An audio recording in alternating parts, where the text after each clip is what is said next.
Hello and welcome to Dairy Digressions, the new podcast of the American Dairy Science Association, the Journal of Dairy Science, and JDS Communications. I'm Matt Lucy, Editor-in-Chief of JDS Communications, and I'll be your host.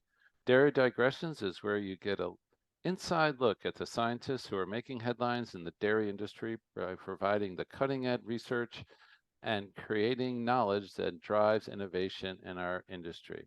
If you enjoy Dairy Digressions or have any feedback for us, please let us know at adsa@adsa.org. And make sure to like, subscribe, and rate us on whatever platform you're listening on. And spread the word to a friend or colleague. Now let's get to the podcast. Today we have with us Dr. Frank Mitloehner, professor and air quality extension specialist from UC Davis. Frank, welcome. Well, hello to you.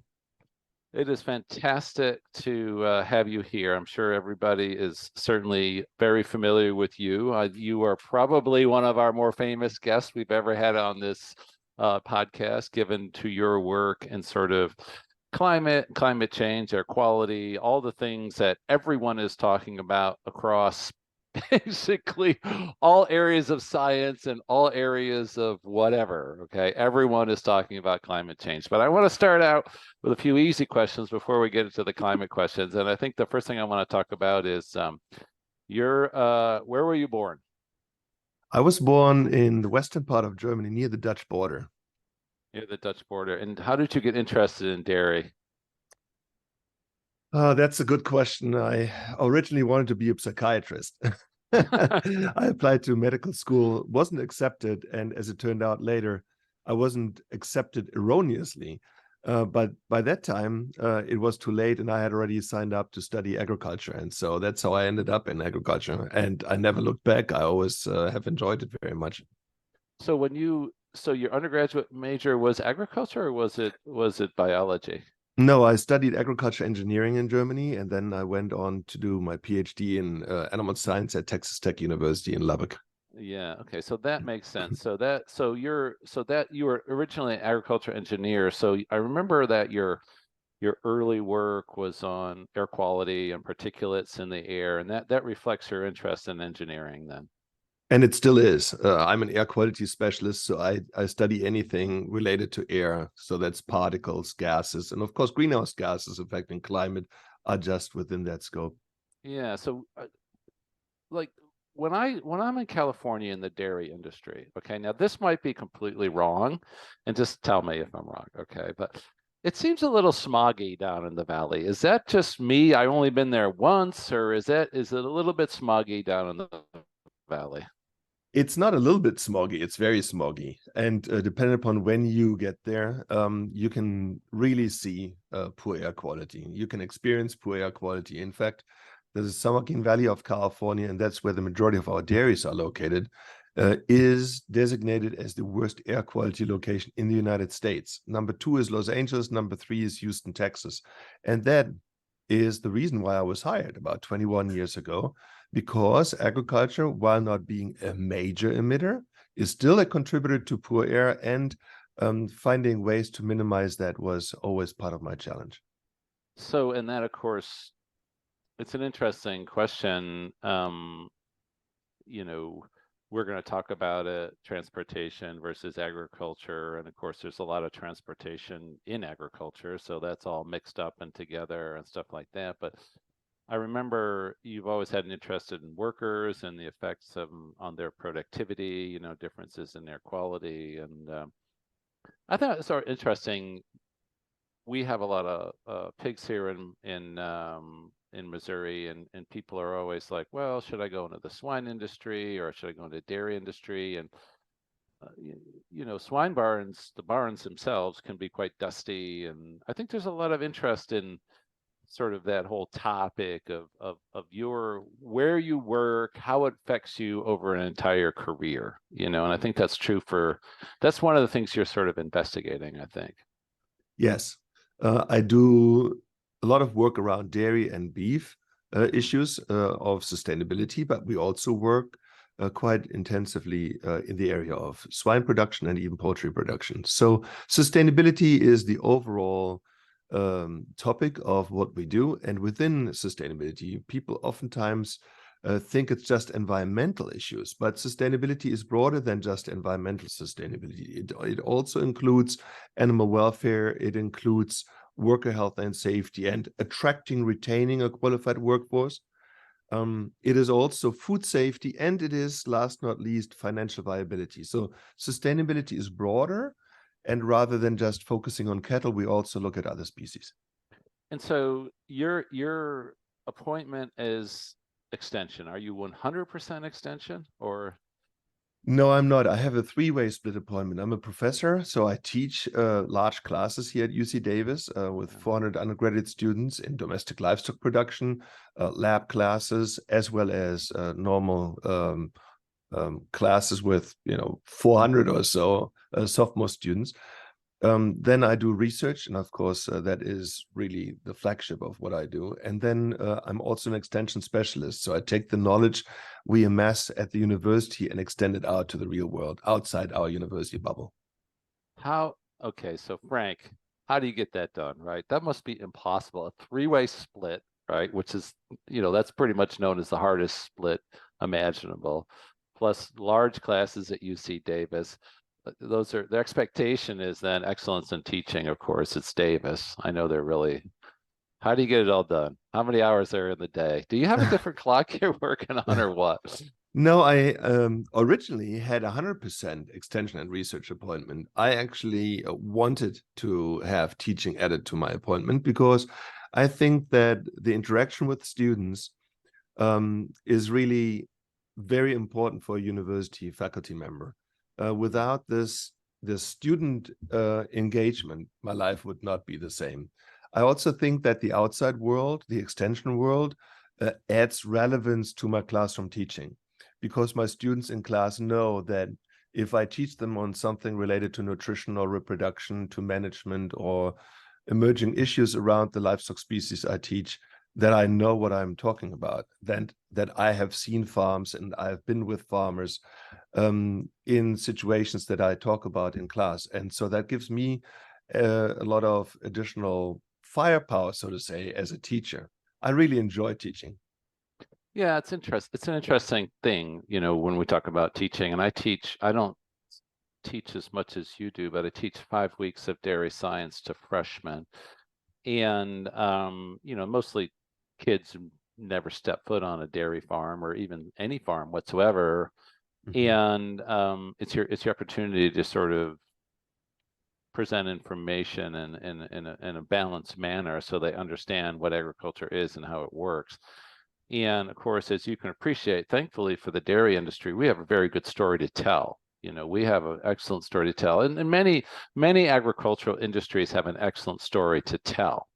And sort of putting it out there is so important, particularly for those that may have never been exposed. And the other thing I think about, which is great about teaching, is you're around young people. They sort of make you feel younger. I don't know if that's a real thing, but you're around young people, and it kind of keeps you moving and stuff. And I always explain to people, if you don't like young people, don't become a faculty member at a university, because you're gonna be dealing with young people. All right. If you don't like their phones, or if you don't like this or that about who they are, like, okay, this isn't the job for you, right? Because every year it's a new crop of 18-year-olds that come through those doors, and so I didn't know that about you, that you had that the teaching load as well. Is that kind of typical at UC Davis, that most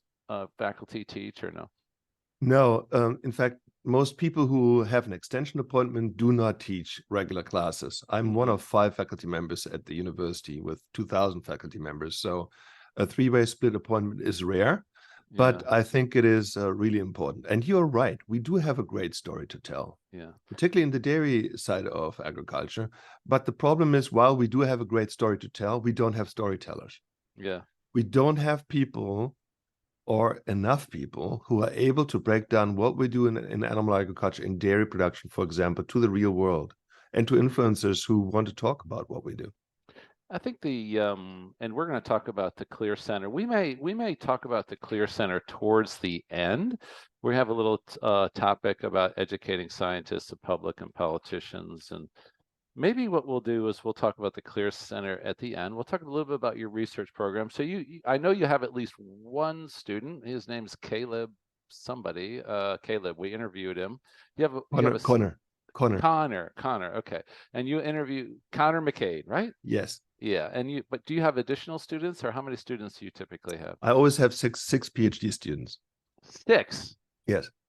Oh my God. That's a big lab then. Yes, I do have a big lab. Yes. What's your philosophy in terms of training those people? Well, I think it's really important to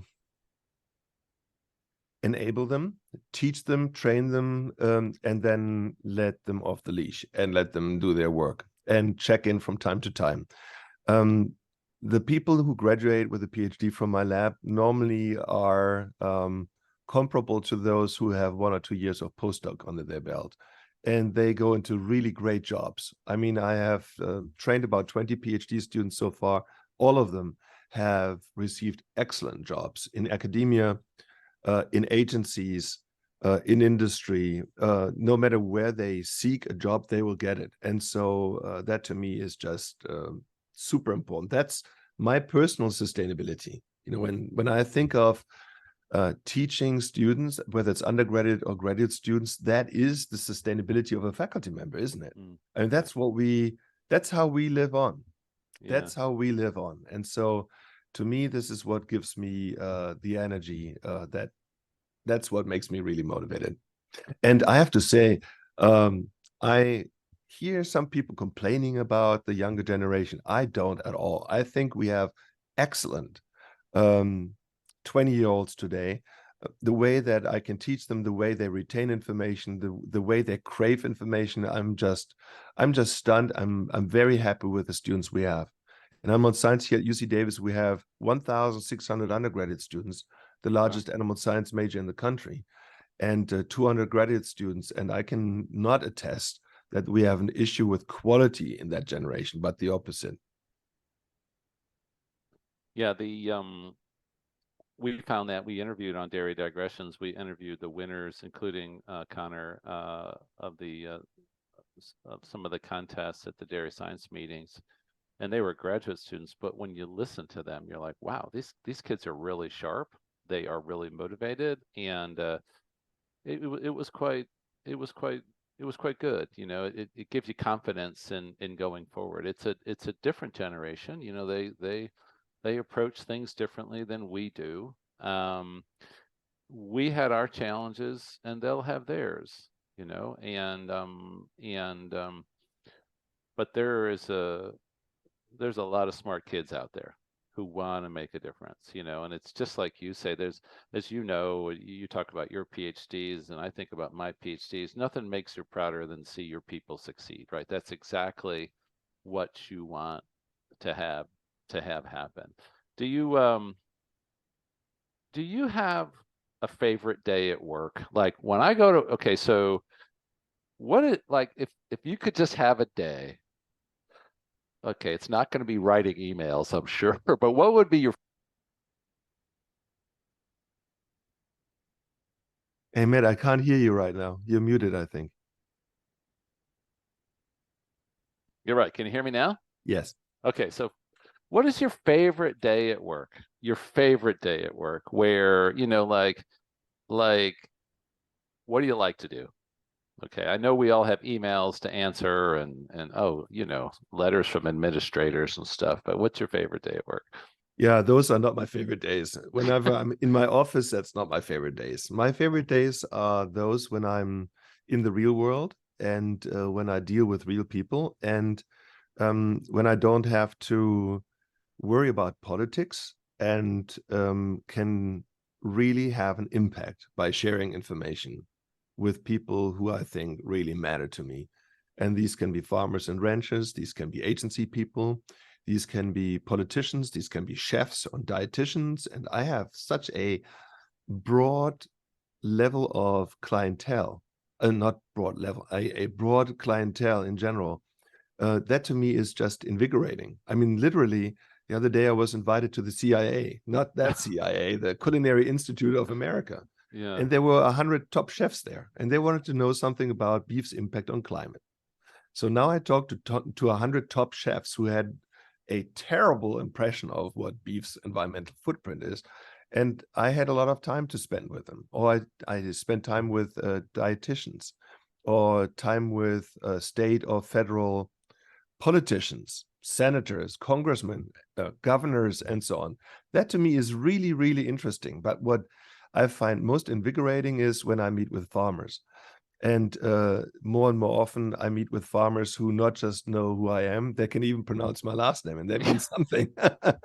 They really know who I am, and they have incorporated some of our findings in their real world practices, and that impact is what matters the most to me. They, sometimes I listen to Progressive Dairy podcast, and sometimes they have California farmers on there talking, and they're so knowledgeable about, what they're doing and why they're doing it, and they want to be part of the solution, just as you want to be part of the solution. I want to be part of the solution, and not be in the denial mode or just because there's solutions out there, as you pointed out in your talk at DCRC, which we'll explore a little bit more. But we want to be part of that that solution. Where did you learn to be a good communicator? Because you're an outstanding communicator. So does that, you were born that way? Your dad was I don't know, your dad was a communicator of some kind. Where did you learn the art of communication? Because you're pretty good at that. I'm just wondering, was that an inherited trait or a learned trait, or tell me about that? Well, I think we're all just a product of what's handed to us. And my mother was a very vibrant person. When she entered the room, that room just lit up. Seriously. I don't know, that was just something, without even speaking, the room lit up. Yeah. And my father was not that way, but he was an excellent speaker. He was an excellent speaker. He was a teacher, also a faculty member, training students to become teachers, high school teachers.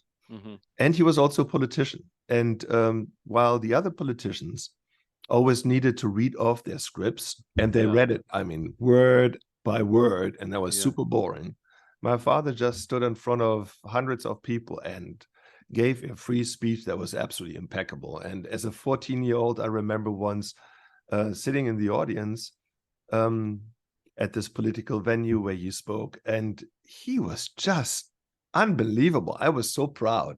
I was just so proud, and thank God he passed it on. So it's not something that that I take for granted. I'm very very thankful to my parents.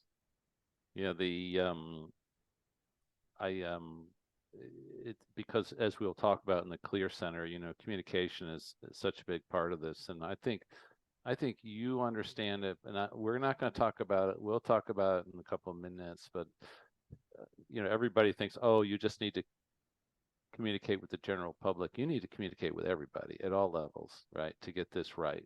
And I'm going to give you some examples of that, but it's an interesting challenge to communicate at all levels to get this right, and it's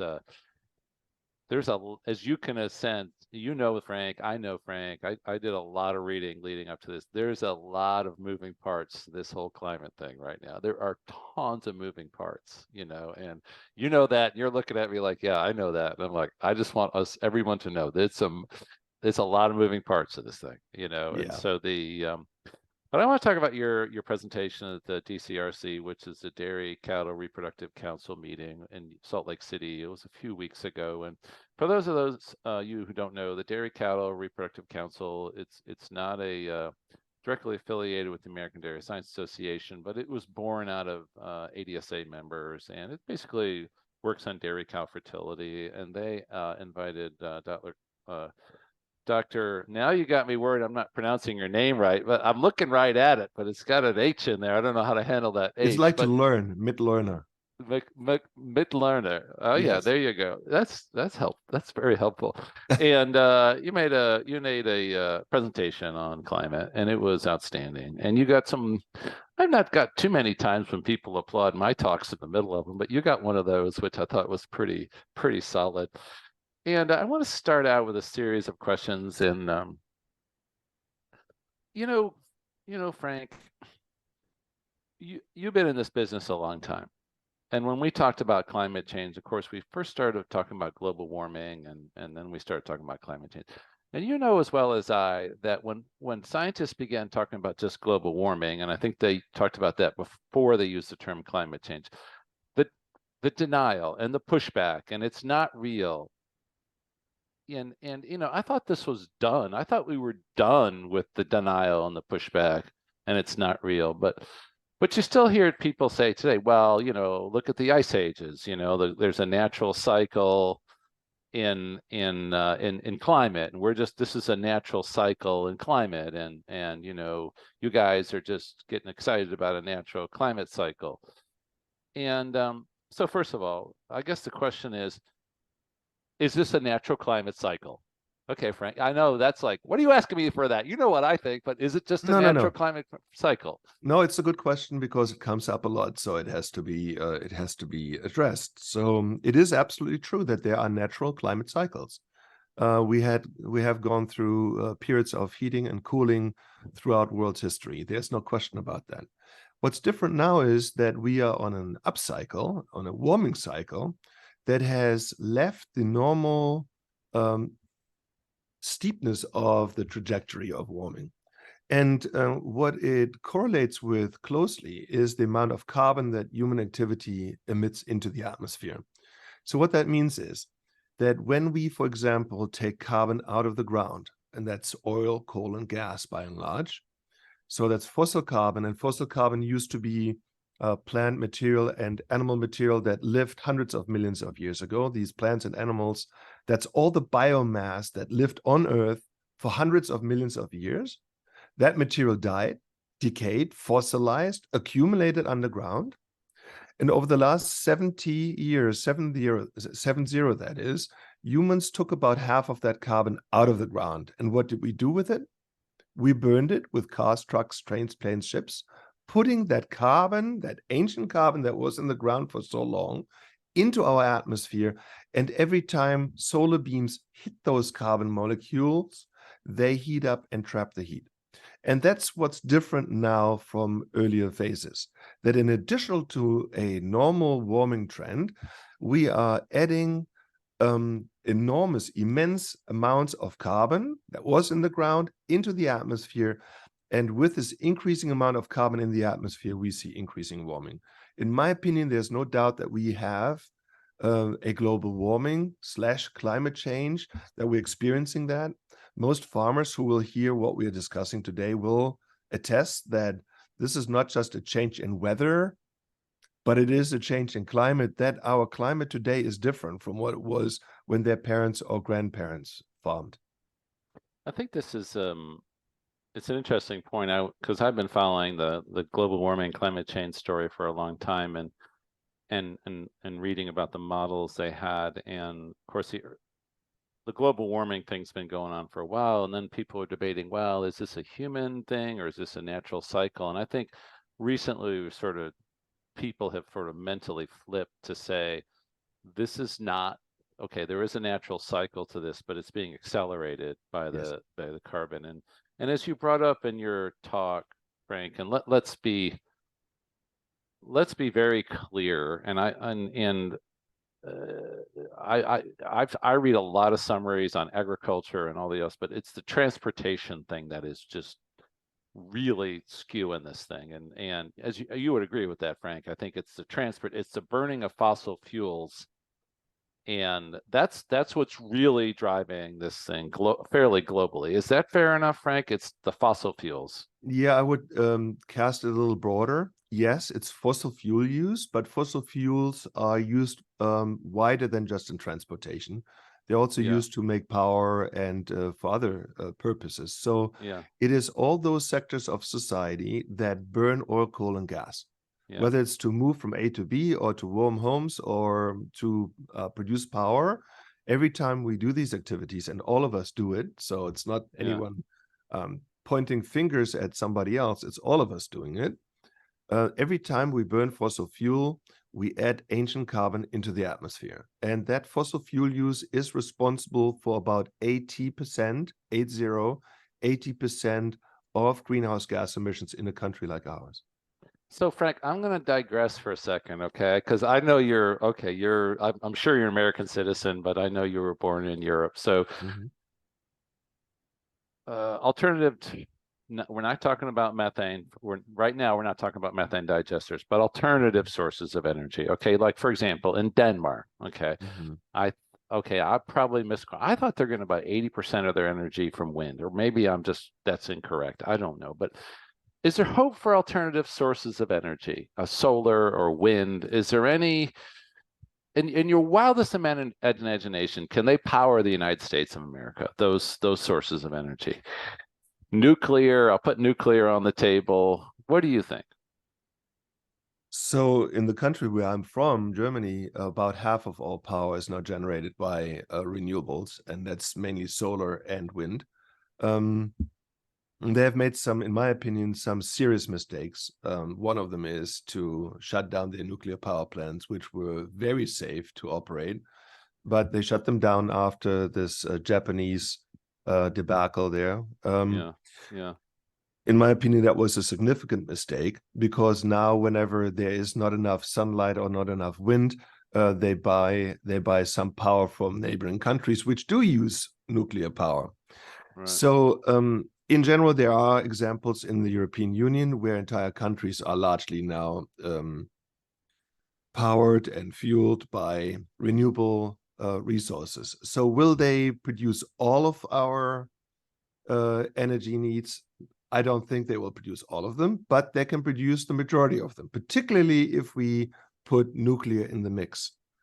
The question always is price, because Mm, these renewables need to compete with the fossil fuel sector, and the fossil fuel sector oftentimes is subsidized, oftentimes is just cheaper than the renewables are, particularly nuclear power. There was some hope recently that nuclear power could be generated in these really small nuclear reactors. I don't know if you heard about, but in states like Utah, they mm-hmm, had planned to build these really small nuclear reactors mm-hmm. that can power, let's say, a community of 50,000 people or so. But it seems that there's some rethinking of this because it's very expensive to build those. I don't know all the details, but in general, I do think that renewables can play a very important role. Mm-hmm. They will not totally do the job, but they can be a significant part of the total mix. Do you, and I'm going to ask you something that you might not be willing to answer, but I'm going to just ask you this. Do you think the fossil fuel industry is interjecting confusion into this conversation? Is there a systematic attempt to interject confusion into the entire climate change story? And even the out to your question is, do you think it's possible the fossil fuels are maybe throwing a few rocks at methane and the cows? They wouldn't do that, would they? Throw a few rocks at the cows just to sort of say, hey, it's these cows that are creating all the problems? Or what? You might not be willing to answer that, but I'm just curious what you would I'm think about that. absolutely willing to answer that. In fact, I've written about it. I've written a blog not too long ago, and you can find it on our Clear Center webpage. It was BP, British Petroleum, which years ago came up with a brilliant idea of placing the blame for changing climate to individual consumer decisions, saying, what is your carbon footprint, Joe Blow? Yeah. What do you drive, or what do you eat, or what's the carbon footprint of a plant versus animal source foods and so on, source food diet and so on. Yeah. And so they were the one that started that. BP is the one that started it, and that's widely known in climate circles that they did that, and the other fossil fuel companies chimed in. And that's when it really started, that that people were told that what they need to do personally to change our impact on climate is change the way they live, change the way they drive, change the way they heat, change the way they eat, change the way they live in general. And that's where it came from. Oh, so do so we have different, as you've explained, the CO2 is a really bad guy in this equation. I think you did a good job mentioning that lasts in the atmosphere for 1,000 years, and then there's the methane's been cast as a bad guy, but probably I think it's fair to say you would argue sort of unfairly that the methane has been cast. I mean, I listened to your talk, Frank. You're not denying that we're going to mitigate methane, and in this podcast, we're going to talk about the great strides that California has made mitigating methane. Let's face it, okay. But I think you would argue that, look, at the CO2 is what we need to focus on. The methane, we can fix that to a certain extent. And then I don't really understand the nitrous oxide. So do you agree that it's the CO2, the one that's really the one that ultimately, once we fix the methane problem, that we got to figure out how to fix that? Well, we have to fix all three. So there are three main greenhouse gases. One is carbon dioxide, and that's largely associated with the burning of fossil fuels. We just talked about that. The second one is methane. And methane is largely the source of ruminant animal agriculture, also rice production, landfills, and so forth. And then the third one is called nitrous oxide. It is a very potent greenhouse gas that's generated when you put nitrogen fertilizers, whether they're chemical, synthetic fertilizers, or animal manure, in the ground. Then some of that nitrogen that you put in the ground is converted by microbes into this gas called nitrous oxide.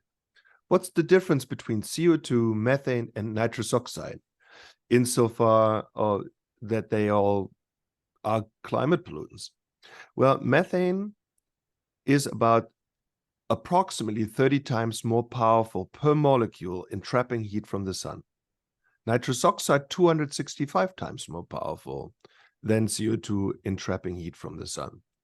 So CO2 is the least powerful per molecule, but humanity produces so much of it that the sheer volume of that gas is overpowering. And the big problem with CO2 is once it's in the atmosphere, it stays there pretty much forever. It doesn't just disappear. Nitrous oxide, similarly so, is very powerful, but it is also long-lived. Once it's in the air, it stays there for well over 100 years. And here's where methane is different. While methane is powerful, as I said, almost 30 times more powerful per molecule than CO2, it has, thank God, a short lifespan. And that means that there's actually a process that kills methane, that destroys methane.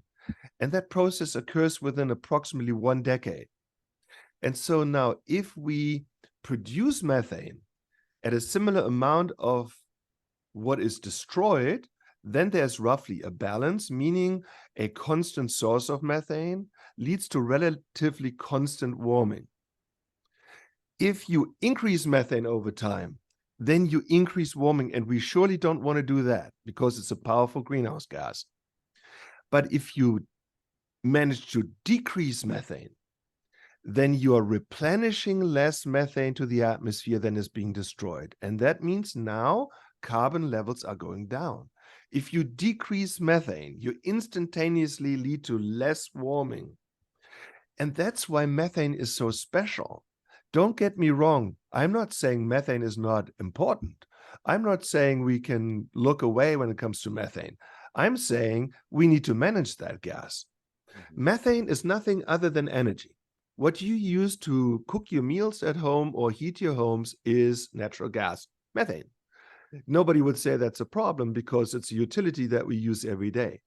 It is a problem only if we don't manage it right, if we just off-gas it into the atmosphere, because then it's a potent greenhouse gas.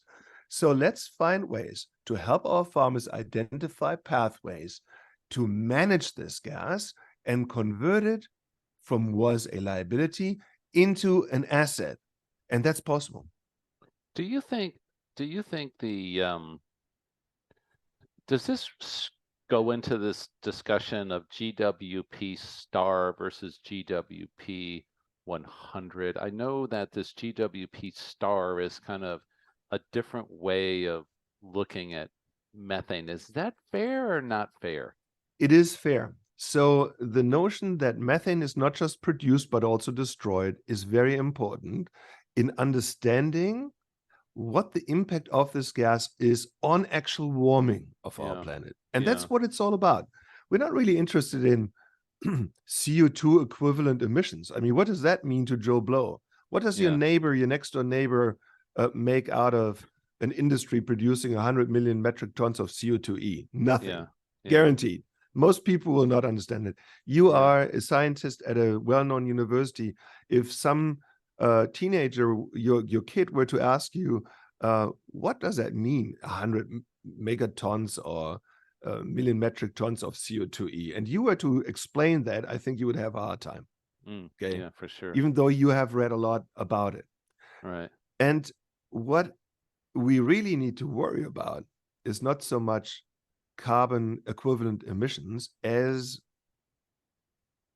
warming, actual warming. That's what we have to worry about, okay? Because we have signed an international agreement together with 200 other countries, which says that we shall limit ourselves to 1.5 to 2 degrees centigrade additional warming. And that is the goalpost. And so if we now want to identify how our farmers can reach that goalpost, then we need to give them a way of calculating their contributions that is warming related and not just carbon related.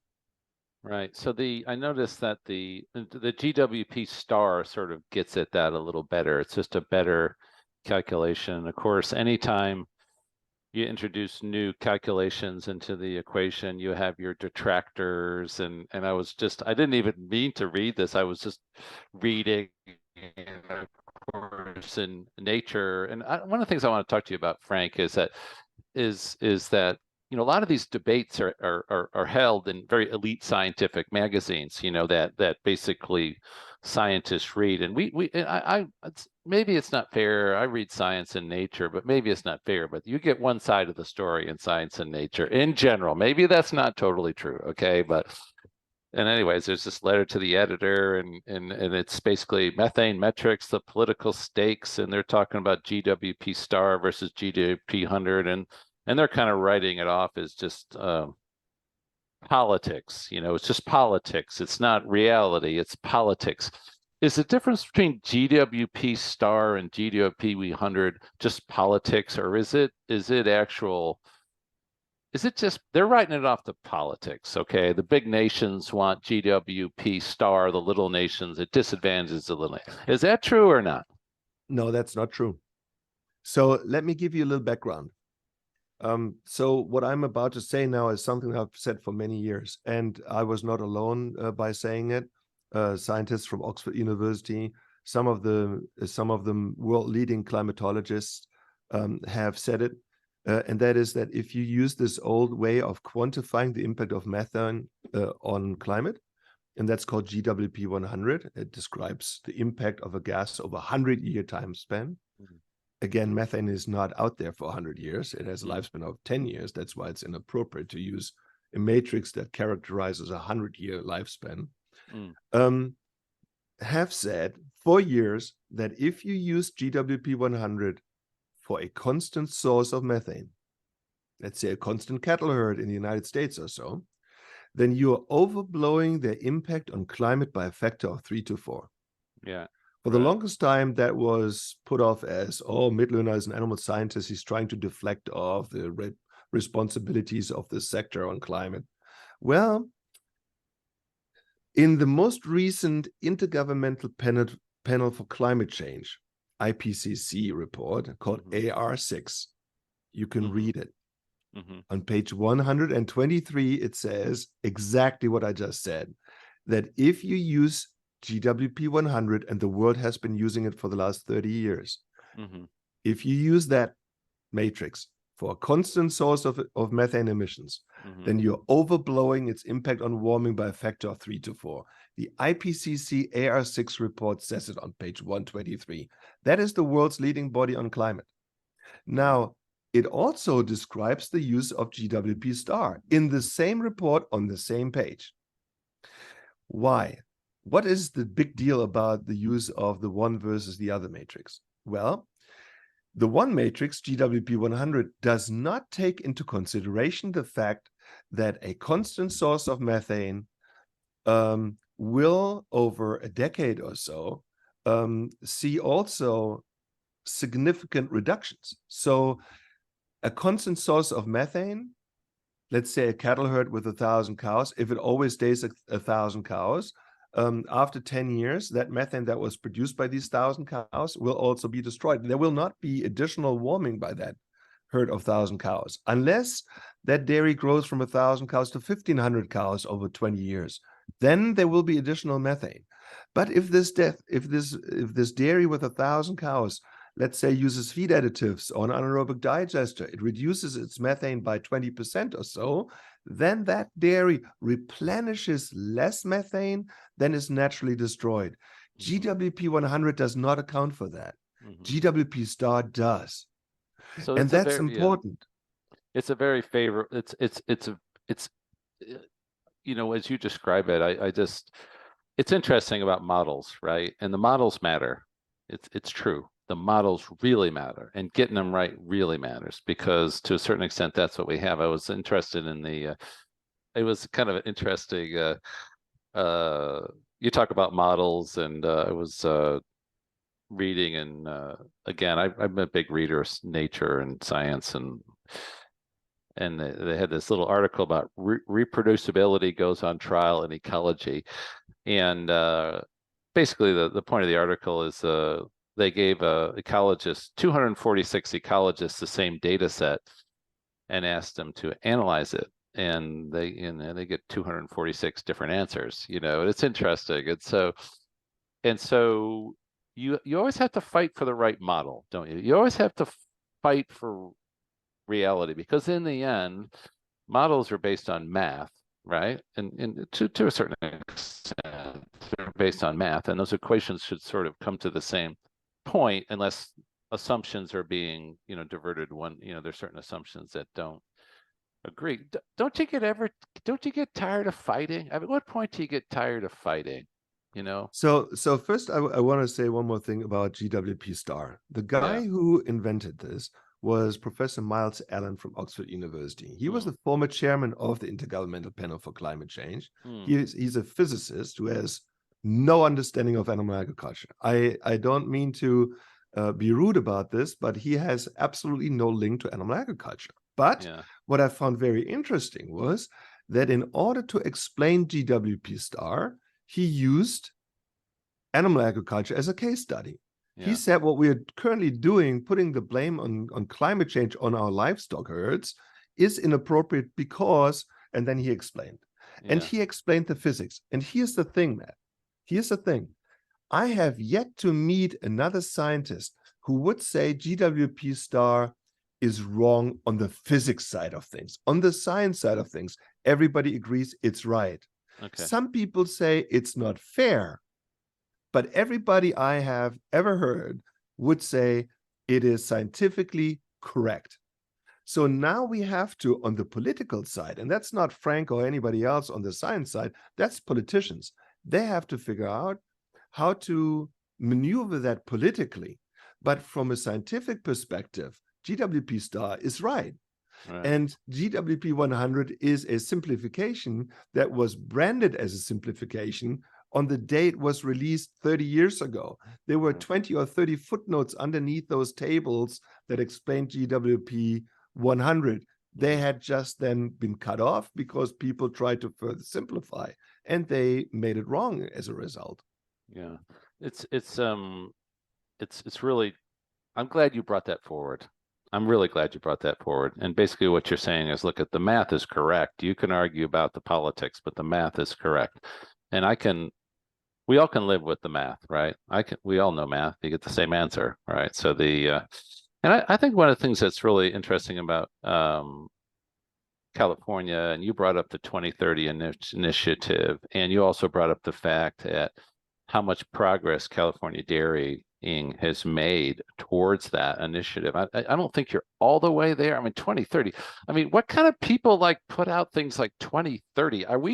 This is almost 2024. I mean, you want to move a needle in 6 years, but you're getting closer to achieving that. I mean, where are you at with meeting the 2030? You talked about it in your talk. So a few years back, the legislature here in the state of California decided that not just on air and water, but also on the climate side, we need to be the most aggressive internationally. And so they decided to come up with a law called SB 1383 that mandates a 40% reduction, 40% reduction of methane to be achieved by the year 2030, so 6 years from now, below 2013 thresholds. And our farmers scratched their heads saying, how in the world can we achieve that? That's the most aggressive international goal there is. How can we achieve this? What I have to say in defense of our legislature, and I'm not doing that very often because oftentimes I disagree, but what I have to say in their defense is that they did something that was unique.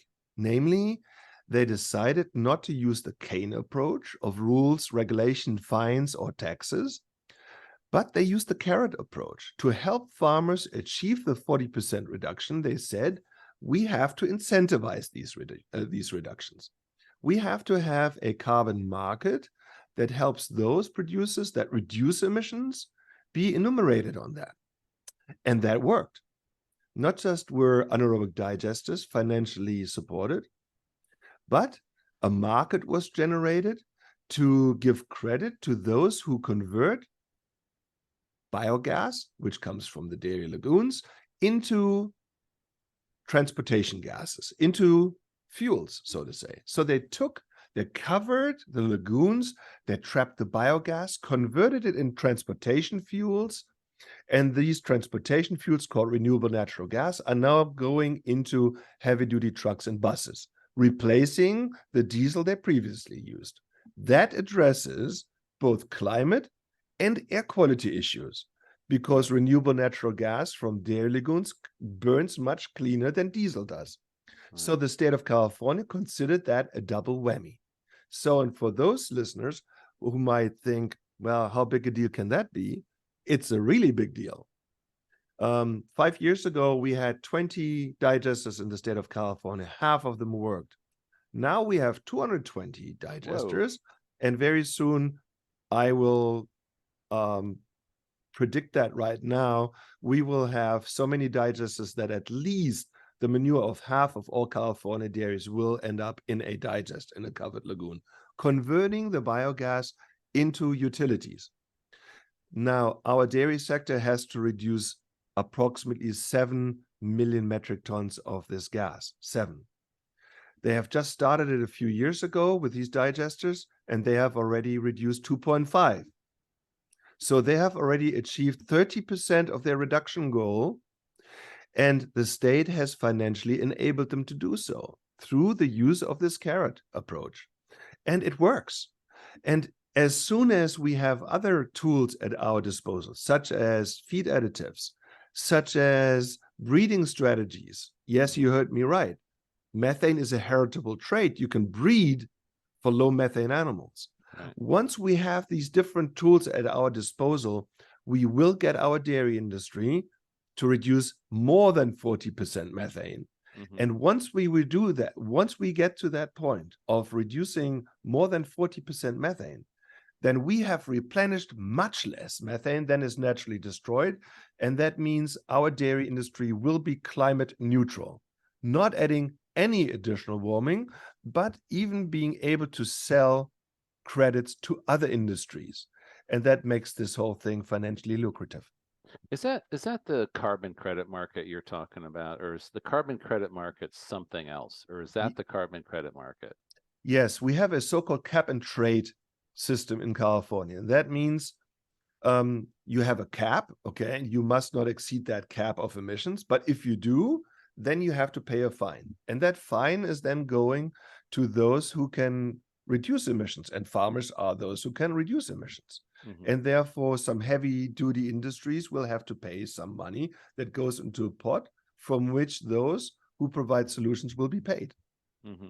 Do you think if you move the needle, okay, so if you move the needle in California, is this a case study or is this really going to move the needle globally? I mean, is this a case study? Oh, it can be done. Is California simply setting the example for the world at this point? Or does this have a potential to move the needle in terms of global climate change? Yeah, so this requires quite some nuance in the answer. So, for example, a country like Germany contributes 2% of total global greenhouse gas emissions. Okay, 2%. Germany is an industrial powerhouse, so that's a sizable chunk, but most people would say that's not very much, right? So, what Hmm. if they reduce half of all their emissions? Then that's 1% of global emissions.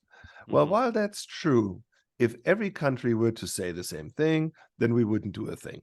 So, Hmm. we all have to do something. Hmm. And in the United States, livestock emits a total of 4% of greenhouse gas emissions. That's all Hmm. beef, dairy, swine, sheep, and so on. Hmm. 4% of all greenhouse gases in the United States are associated with animal agriculture. Approximately close to 2% of all greenhouse gases are associated with dairy. So Hmm. um, it's not what's oftentimes portrayed in the news, which Hmm. is that we have killer climate cows and so on. That's ridiculous and really motivated by other objectives these writers have. Um, but it is true that there's a contribution, and it is true that we can further reduce these contributions. So now to your question, is California moving the needle?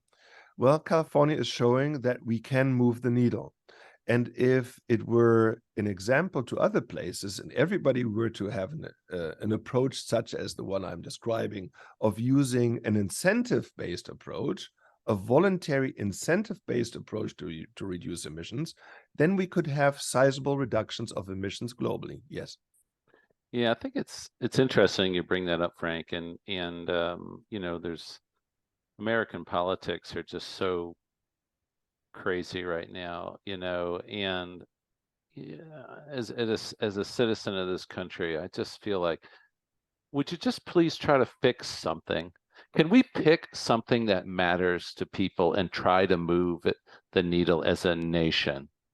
And climate is for sure one. Wouldn't it be nice to, as a nation, to say, we've had these initiatives, we've reduced, methane or whatever, the footprint of animal agriculture this way, and this much, and just pick something. I'm a big I'm also a light pollution guy, okay? So I go all ways, okay? But I get so tired of all the light pollution. You can't see the stars anymore because of all the light pollution. I don't know. Can we just fix something? Let's start with greenhouse gases, but let's also fix light while we're at it.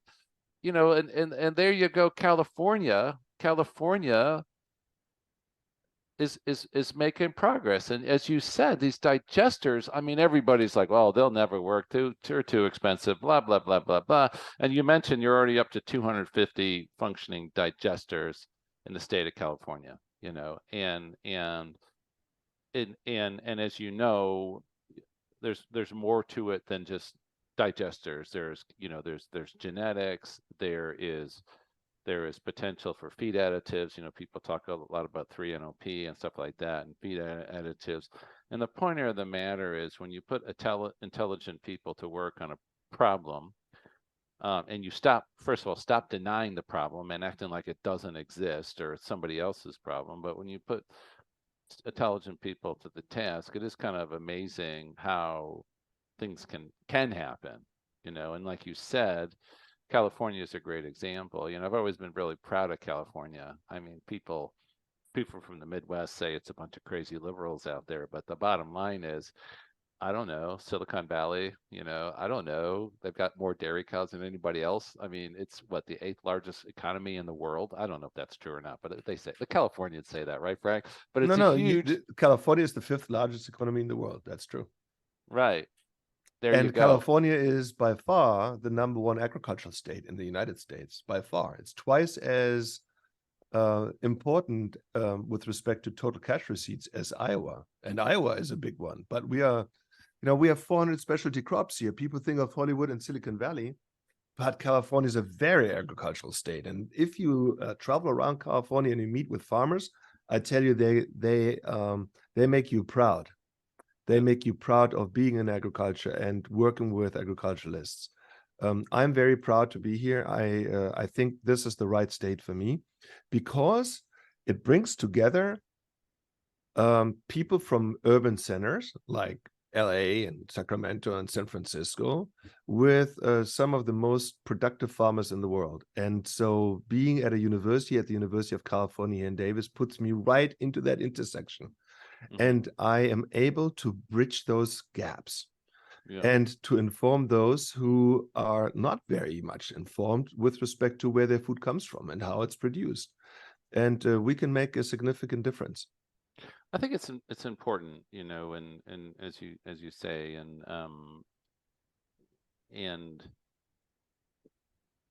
I based on this talk and listening to you, I first heard you, I don't know when, but it does really stimulate my interest in this topic, and fighting for this topic. And I just want to conclude. We're getting kind of close to the end here, Frank, and you probably got to go teach class, or I don't have lunch. I don't know what time it is out there, but anyways, the Clear Center, and what was so interesting about your work is that you not only are an expert scientist and extension, but you also developed, I don't know if you developed it or somebody else developed it, this Clear Center. So can you just, what is the Clear Center? And I see you got a Clear Center jersey on there.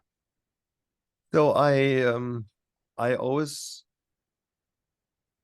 had a lot of extension activity as part of my total portfolio. So I gave 130 to 150 invited talks annually, about a third of those internationally. So there was a lot of travel involved. But when I give a talk like the one you attended recently, I might reach 100, 200, maybe 300 people. And while that's a sizable number, one might think, it's not really reaching the masses. But I think we actually are at a stage where we do need to reach the masses. You mentioned it initially. We have a great story to tell. And I counted that, yes, we do, but we don't have many storytellers. And I think that needs to change. We have to stop thinking that all we need to do is produce abundant food, nutritious food, and make some money with it. Because in order to have the social license to produce food, other things are now requested.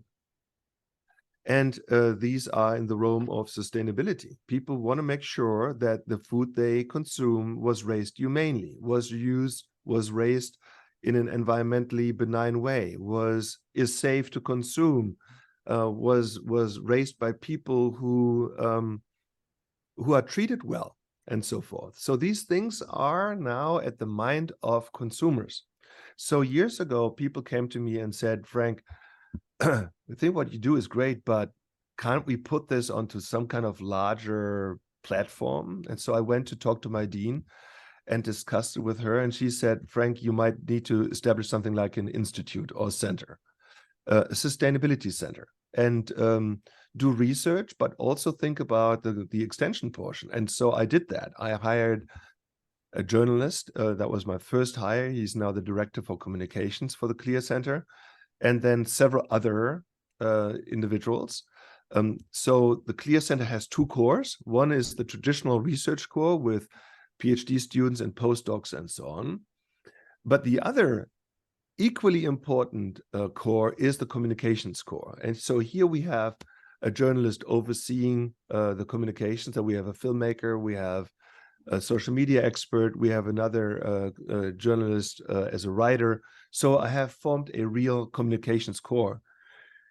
And that combination of world-class scientists with world-class communicators is what was needed, in my opinion. And it has really made a big difference. It is praised and hailed by many, particularly in agriculture, but also people who are just interested in getting real information about food. That's fact-based, that's science-based. But it's also feared by some, because let's make no mistake, animal agriculture is under vast criticism by some very loud people out there. They make up a small minority, but they're in powerful positions. And many of them are in the media arena. I hate to say it, and I know they won't be happy for me saying that, but that's the way I experience it. They have a beef with livestock that was preceded long before anybody talked about climate. In earlier years, they made this a topic of animal welfare, animal rights, water quality. When they found that these topics didn't resonate enough with the consumer, they found that the climate one does resonate, and they switched over to climate, and now it's all about climate in their views. And because we have such a credible voice here at the Clear Center, I'm oftentimes really in the crosshair of those folks. And I have to tell you this, I am so proud to work with agriculture, and I'm proud as an agricultural scientist to have the impact to make changes, to have the trust by these farmers and ranchers, and to really make meaningful impacts and move the sector along. I always looked at Temple Grandin, who is my academic aunt, by the way. She and my doctoral advisor were both trained under Stanley Curtis at the University of Illinois. And I always looked at Temple Grandin and I thought, man, she has moved the needle big times, right? Big times. You might like her or not, but she definitely has moved the needle. And so having that level of impact was always one thing that I was striving for. You asked me about that initially, and it's still that way today. Yeah, I think it's and I think it's just you're just so right, because there's the need to educate the scientists, the public, the politicians, and there's so much misinformation out of there that you cannot trust, and it's kind of, to some extent, the information is a bit ingrained in people's minds. So like, oh yeah, everybody knows that these ruminants are bad news, and we need to deal with that situation, and this constant education. And it's interesting. I was listening to stem cell, just to totally digress here, and we're going to close here pretty soon, Frank, because I know you've got places to go, but I'm listening to stem cell podcast, which is shout out to Dalen and Arun from Stem Cell Podcast, and I'm just listening to Stem Cell Podcast, and they're talking to this lady who works on muscle stem cells, and she's and she's from Stanford, and she's way up the food chain at Stanford, and everybody here is Stanford, and she's an expert on muscle stem cells, and I'm listening, and she's talking about all her muscle stem cell work, and I'm good, and then she just pivots. Yeah, we got a new grant to work on, lab grown meat, because we all have to do our job for climate change, and I'm thinking to myself, now she's a brilliant muscle stem cell biology, and she's doing a side project on lab grown meat because we have to do our job for climate change. And I thought to myself, that's the level. And of course, Dalen and Arun are like, yeah, we got to do our job for climate change. We got to get rid of the meat, and I thought to myself, she's not a bad person, Frank, and you would agree. She's not a bad person. She's not a bad person, but she's just parroting what she's heard. And she's a full professor at Stanford, and working on a brilliant area of muscle stem cell biology. But we got to, and as a side project, we're going to work on lamb grown meat because we got to do our part for climate change. And Matt, a few years ago, I had the interesting situation of having met both Pat Brown, the CEO and president former of Impossible Foods, and with Ethan Brown, same at Beyond Meat. And both of them had predicted that in the years to come, in the near future, we would get rid of animal agriculture and replace it with plant-based alternatives. Pat Brown, also a professor from Stanford, funny you mention it, that's what triggered that memory, said to me, by 2035, we will have replaced animal source foods with his alternatives. And I said to him, I bet you a steak that you're wrong. And I guarantee you that he is wrong, because Since then, I have carefully observed what these products do on the market. While there was an initial hype, people tried them out and felt, that's interesting. It doesn't taste the same, but it's similar. I have nothing to object. They are expensive, but I'll try them. But since then, they have drastically come down. Not just the meat alternatives, but also many of the milk alternatives. Right. The total alternative market to on the protein side of things makes up 0.3% of total sales today. And that's after years and years of hype. I mean, how were they praised in the media as the new upcoming thing? Yeah. And now the same media that had hailed them so much are completely quiet about them, even though they're losing 20-30% annually from a very low base. Nobody talks about that anymore. And now what I find interesting is the cell-based and the plant-based, like Impossible and Beyond, are fighting each other for market share and for, so it's interesting how these things develop. So I have absolutely zero hopes for any of those cell-based alternatives. I think they are complete no-go. It's not going to happen. Yeah, it's and this is one of the things I teach about milk and in my class is I put up a label ingredient for, almond milk substitute, whatever that stuff is, the label ingredient, and then I put the label for a red top whole milk, and and I hope that in the future people understand that there's nothing finer than a natural product of the mammary gland, for example, and there's nothing finer than naturally produced meat. I mean, meat, that is as close as you get to a food that's unadulterated. Okay, I don't know if I'm using the right words here, but there's no preservatives in milk, okay, and there's no preservatives in meat either, I don't think. Okay, these are just products. And I'm a big label reader, and I just feel that. So I want to ask you a few questions before we close, Frank. And I apologize. We've taken up a lot of your time here, and I know you're a busy guy, but I think it's just such an important question, and you've done such a great job sort of articulating it. And so, very quickly, you have any favorite people, living or dead, that inspired you? Who was it that inspired you in your career? Anybody or just a favorite person or a scientist? Well, Stanley Curtis from the University of Illinois certainly inspired me. He established years ago the discipline of livestock ecology, and people never really understood what that meant, but it's the interrelationship of livestock and the environment, how livestock affects the environment and how it's affected by the environment. That to me was always he was always very special to me. My doctoral advisor, John McGlone, was, Temple Grandin was, my father certainly was, so there are always several people in one's lives who changed the entire trajectory. And they certainly, all of those have certainly done that to me. Would you, if you were not a scientist, would you go back to that psychology degree, or what do you think? No. In fact, but I tell you this, my interest in psychology has never hurt me, because when you work in an area like I do, psychology or psychiatry, and that's really what I wanted to do. Thank God it didn't work out. But that background kind of helped me throughout my career. So we've been speaking with Dr.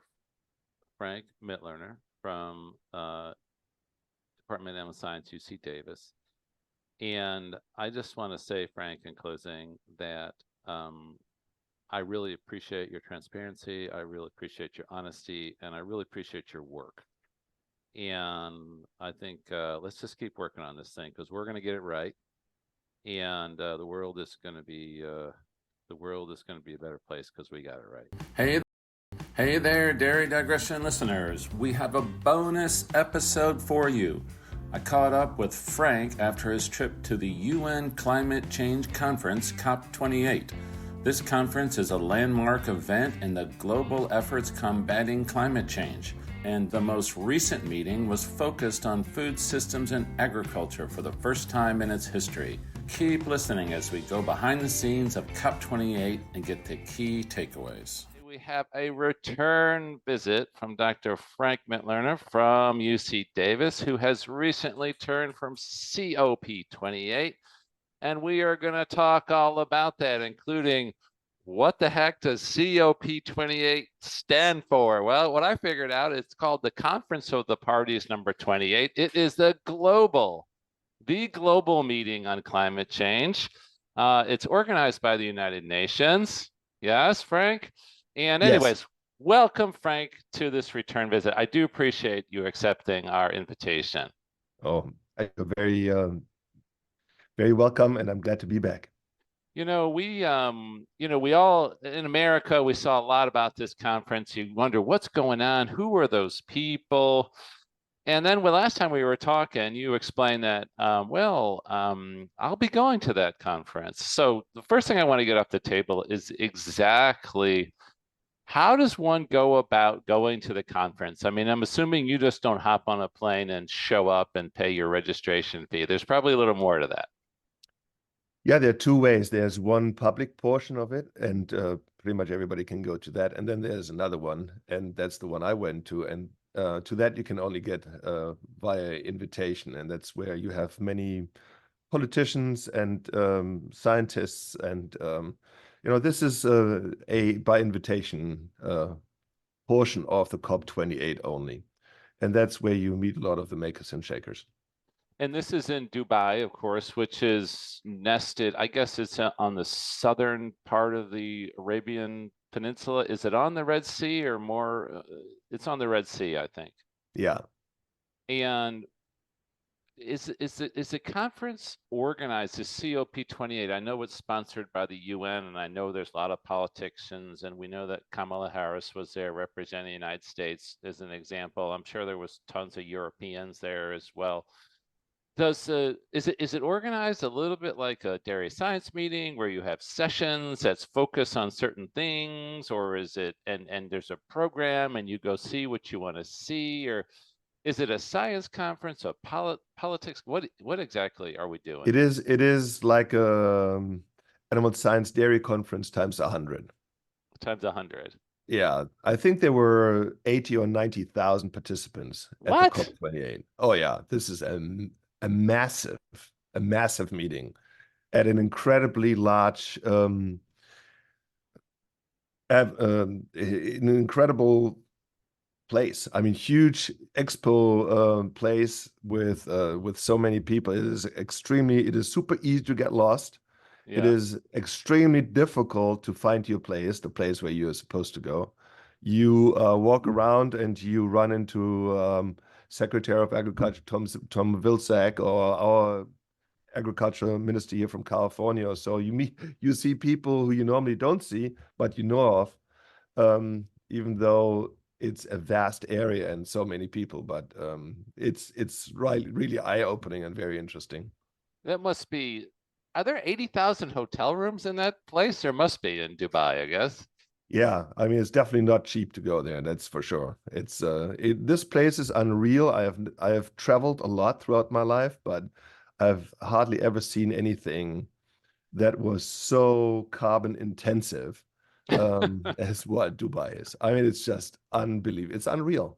Yeah, It's and unreal. this is just not held at the Holiday Inn. It's not held at the Kansas City Convention Center. I can't imagine a convention center that'll suck up that many people in general. No, it's held at an expo, and the expo was built. The whole infrastructure was built a few years back, and it is just enormous. So Dubai is a city. It's in the country of, help me out the country. I'm not so United smart. Arab Emirates. Okay, UAE. And does the UAE produce a lot of oil? Is that what funds Dubai? Well, you just mentioned it. It's fossil fuels. Okay, so it is funded by, there's oil there. Yeah. Oh, yeah. This is what it's all based upon. It's all based upon fossil fuels. They don't have any other major industries, but because they get so much money through the sales of fossil fuels, they can attract all kinds of businesses, services, and so on. So you find pretty much anything you want, tourism and so on. All of that is funded by the fossil fuel industry.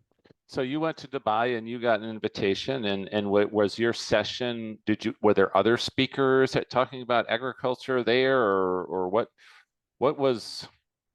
did you talk about, and what did you contribute that was different from other speakers maybe there? What was your deal? So first of all, I was invited by the Inter-American Institute for Cooperation on Agriculture. And that is an organization that represents agriculture in the Americas.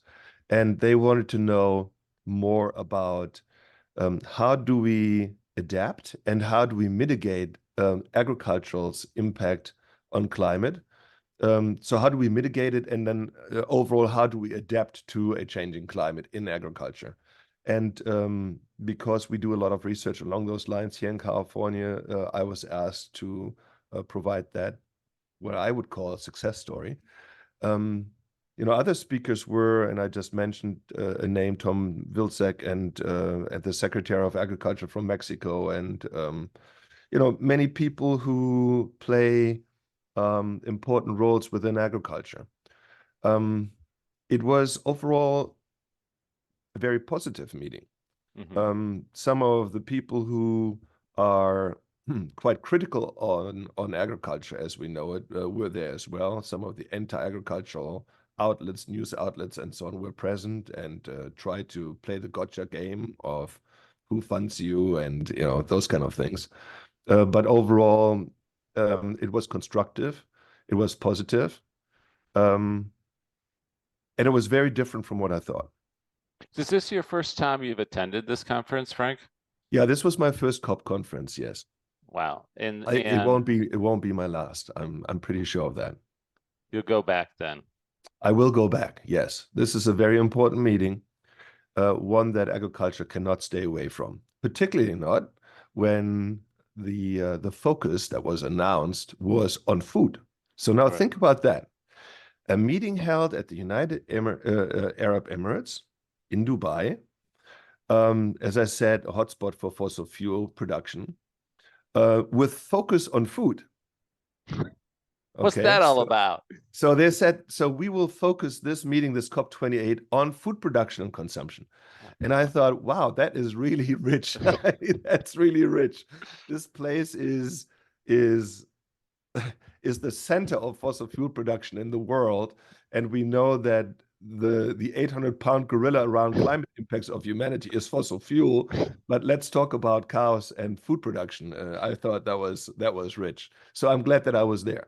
Yeah, I think it's we touched on this a little bit in the last podcast we did. Is that the more you read, the more you realize, wow, there's two competing scenarios is not the right word, two competing storylines here, and the one storyline is the fossil fuel one, which I think is probably the more credible storyline, and then but they're always trying to pump up the meat consumption, animal production storyline, because why not, divert the attention to the farm animals, which is fascinating, right? Well, Matt, you have known me for a long time, and you know that I'm not deflecting the responsibility that animal agriculture has on the environment, that it has on climate and so forth. I acknowledge that there are impacts, and I study the mitigation of these impacts. And Right. then I find ways to effectively communicate that with interested stakeholders, whether it's farmers or environmental groups, whether it's politics or politicians. That's what I do. And because of that, it was particularly important to be at that place. Do you, when you say about that, Frank, that's an excellent point. So I'm just going to ask you, was there any pure science at this conference? Like wow, there's new technology. Were people presenting new technologies, for example? Was there maybe a trade show where people are like, hey, I got this carbon capture thing I want you guys to look into? But let's just start with the first thing. Were people presenting new technologies? The meeting is not really about that so much. It's more of a platform to discuss policies and political goals and approaches and form coalitions. And that is at least what I have witnessed. Now, this place is so large. I don't know what happened in other places, in other buildings and so on. But where I was present, it was more of a platform to share experiences, share results, bring people together and so forth. Do you, and I'm going to digress, Frank. Are you ready? I am. It's always a digression. And we're going to talk about methane, okay? Because I know that's something you're really interested in talk about. But I've been reading, the more I like to read about carbon capture and new technologies with carbon capture and whether or not it works or not. I was reading that in Nova Scotia, they acidified the water in the harbor to attempt to see if it would capture, as if they acidified it, could they demonstrate that the seawater would capture more carbon? I thought that was kind of interesting, And then I'm reading about these carbon capture devices. Any hope of a device that will capture carbon? Yes, but not seawater. At least not in a way that's scalable. I mean, think about the incredible volume of water that you find in an ocean. No matter what humans would possibly do with that ocean, it would never really make a difference with respect to that ocean's potential to capture carbon. Ocean water does capture carbon, but it's not that we acidify it a little bit and then it does more in a sizable way. However, what could happen is the fossil fuel companies, they have known about the role they play on producing carbon emissions since the 50s, 60s. And they do have the technology to put the carbon that their products emit back into the ground. It would cost money, but they could do it. They have the technology, and if they were pushed, they could do it, and they should do it, because that is where the 800-pound gorilla is.